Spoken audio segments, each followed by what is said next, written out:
عوام کے ساتھ جو سلوک کیا گیا وہ بھلائے نہ بھولے۔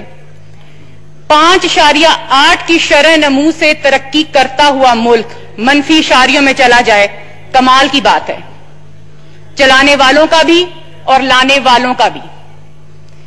کیا اس کے اوپر حمود الرحمان کمیشن طرز کا کوئی کمیشن بنے گا؟ یہ سوال میں اس ایوان کے سامنے رکھتی ہوں۔ حمود الرحمان کمیشن اس ملک کو 2 لخت کرنے والوں کے خلاف تھا، اور جس کمیشن کی تجویز میں دے رہی ہوں وہ اس ملک کو سیاسی طور پہ، معاشی طور پہ اور اخلاقی طور پر کئی لخت کرنے والوں کے خلاف بننا چاہیے۔ یہ کمیشن نہ صرف اس حکومت کے خلاف بننا چاہیے بلکہ ایک چلتی ہوئی حکومت کو گرانے اور ملک کو ان حالات تک لانے والے اصل کرداروں کے خلاف بھی بننا چاہیے۔ محترم، حکومتی بینچوں سے میری ایک بہن کہا کرتی تھی کہ حکمرانوں کی اپنی برکت ہوتی ہے، ان کی نیتوں سے چیزوں کی فراوانی ہوتی ہے۔ تو جناب، فراوانی تو ہوئی ہے، بیماریوں کی فراوانی، بھوک غربت کی فراوانی، خوف کا شدت کے ساتھ بڑھتا ہوا احساس، فراوانی ہی فراوانی ہے۔ یہ وہ انار کے باغوں والا معاملہ ہے۔ موجودہ دیکھ لیجئے، موجودہ یہ جو حکمران ہیں ان کے دور میں کن چیزوں کی آسانی ہے؟ بیماری کی آسانی، ٹڈی دل، جنگ کے خطرات، ڈینگی، بے روزگاری، کتنی برکت ہے، برکت ہی برکت ہے۔ میڈیا جو ریاست مدینہ کی مثالیں دیتا تھا اور باتیں کیا کرتا تھا، اس وقت چپ اور گنگ۔ جو کوئی سچ بات کہے اس کی گردن مار دو، ورنہ اس کو نوکری سے تو ضرور ہی نکال دو۔ خیالات کو ایک مخصوص سانچے کے اندر فکس کر دینا، یہ ہے نیا پاکستان، آپ کا پاکستان، میرا پاکستان۔ اس پہ جناب یہ بجٹ، تباہی پر مزید تباہی کی نوید۔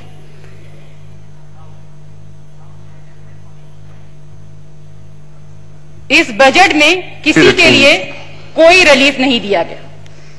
محترم، کرونا نے پردہ کیا ہوا ہے۔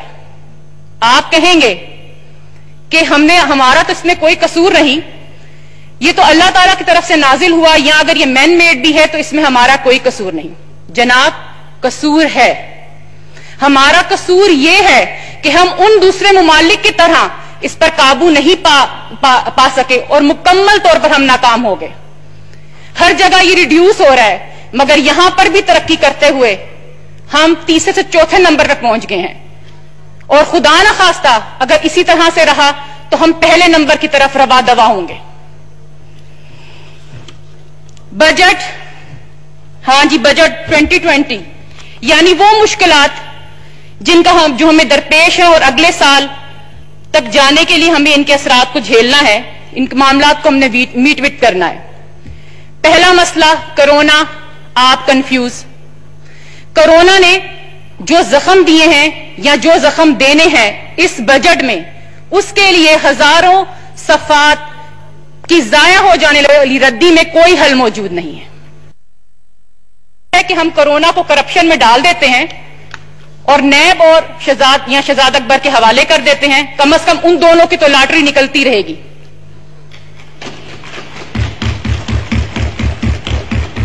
اس کرونا سے جو اموات ہوئی ہیں یا جو لوگ بیمار ہیں انہیں ہم قدرت کے کھاتے میں ڈالتے ہیں اور ثواب دارین بھی اس طرح سے ہم حاصل کر لیں گے، وہ ثواب جناب جس کا چین کو، امریکہ کو اور برطانیہ کو اس کی قطعی ضرورت نہیں ہے۔ وہ لوگ اس دنیا میں ہی لوگوں کی خدمت کرنے پہ یقین رکھتے ہیں، اور ہاں، ہم ان کے لیے دعا ضرور کر سکتے ہیں کہ اللہ جلد از جلد انہیں یہ توفیق دے کہ وہ اس وبا سے، اس بیماری سے بچنے کی کوئی ویکسین یا دوا جو ہے وہ لے آئے اور ہم اس بیماری سے، اس موذی مرض سے بچ جائیں۔ تو میری تجویز یہ ہے جناب کہ اس بجٹ اجلاس کا اختتام بھی ہم نہ اسی دعا سے کریں، اور ان کے اندر اتنی ہمدردی تو ہوگی کہ وہ ہمارے جو قرضہ جات ہیں ان کو ری شیڈول کر کے ہم سے مزید دعائیں لیں، اور اسی طرح کی ایک دعا ہم اگلے منی بجٹ کے لیے مؤخر کر دیتے ہیں۔ بڑے مسائل میں تجدید دل بھی شامل ہے۔ پاکستان کے اس وقت 40 اضلاع اس سے شدید متاثر ہوئے ہیں، 33 اضلاع کا تعلق بلوچستان سے ہے۔ یہ ٹڈی دل ابھی لوکل ہے، ولایتی، افریقہ کی اور ایران والی ابھی آنی باقی ہیں۔ اس میں بھی ہم نے خیرات کے حوالے سے کاسا گدائی جو ہے وہ آگے کیا ہوا ہے، اور ہم خیرات اور چندہ مانگنے میں ویسے بھی کافی تجربہ رکھتے ہیں۔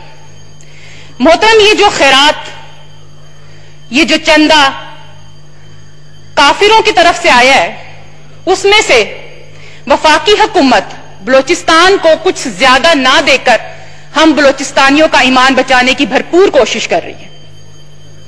آخر یہ امداد ہے تو کافروں کی نا، تو اس پر اس ایوان کی طرف سے یا کم از کم ہم بلوچستان کے جو ممبران ہیں ان کی طرف سے ایک قرارداد شکریہ کے اس ایوان میں پیش کرنا چاہوں گی کہ وفاقی حکومت ہمارا ایمان بچانے کی سر توڑ کوشش کرنے پر شکریہ کی مستحق ہے۔ جناب اسپیکر، امن ایمان کے بعد اللہ تعالیٰ کی دی ہوئی بڑی نعمتوں میں سے ایک نعمت ہے۔ اس وقت پاکستان پر جنگ کے سائے منڈلا رہے ہیں، سرد بارڈر گرم ہوتے جا رہے ہیں، مگر یہاں پر بھی ماشاءاللہ سے ہماری حکومت اپنے ریکارڈ کو نہ توڑتے ہوئے وہی کنفیوژن، بے عملی اور ہوا میں باتیں کرنا۔ محترم، اگر اسی طرح سے معاملات کو ڈیل کیا جاتا رہا اور آپ کرتے رہے تو یہ جو آپ نے اپنی ٹینور کا 40% حصہ پورا کر لیا ہے 2 سال کا عرصہ، تو آپ یہاں پر کھڑے ہو کر اپنی اچھائیاں اور اپنی جو آپ نے عمل کیے ہیں اچھے خوبیوں والے وہ بیان کر رہے ہوتے ہیں۔ محترم، آپ خوش نصیب لوگوں میں سے ہیں کہ جنہوں اس وقت اسٹیبلشمنٹ اور ملک کے دیگر ریاستی ادارے، میں یہاں پر نام نہیں لینا چاہوں گی، سپورٹ حاصل ہے۔ محترمہ وائنڈ اپ کریں کیونکہ آپ کا ٹائم آلموسٹ کمپلیٹ ہو گیا جی۔ اس پہ تو میں ذرا اپنی یہ تقریر کمپلیٹ کر لوں، پھر میں اس ٹائم کے اوپر بھی آپ سے بات کرنا چاہوں گی، اور جیسے ہی بات ہم ذرا ان چیزوں کی کرتے ہیں آپ لوگ فوراً ہمیں ٹائم یاد دلا دیتے ہیں۔ آپ کی پارٹی نے 9 منٹ ہے اور آلموسٹ آپ نے 49 منٹس۔ اچھا، میں 1 منٹ مجھے دے دیجئے، بلکہ آپ کو 1 منٹ زیادہ دیے۔ چلیں، شکریہ جی۔ میں بات کر رہی تھی ان ریاستی ستونوں کا جن کا میں یہاں پر نام نہیں لینا چاہ رہی، جن کی سپورٹ آپ کو حاصل ہے، اسٹیبلشمنٹ کی سپورٹ آپ کو حاصل ہے۔ اللہ میاں نے آپ کو یہ موقع بھی فراہم کر دیا کہ آپ اپنی غلطیوں کو، اپنی خامیوں کو کورونا کے کارپٹ کے نیچے ڈال سکتے ہیں۔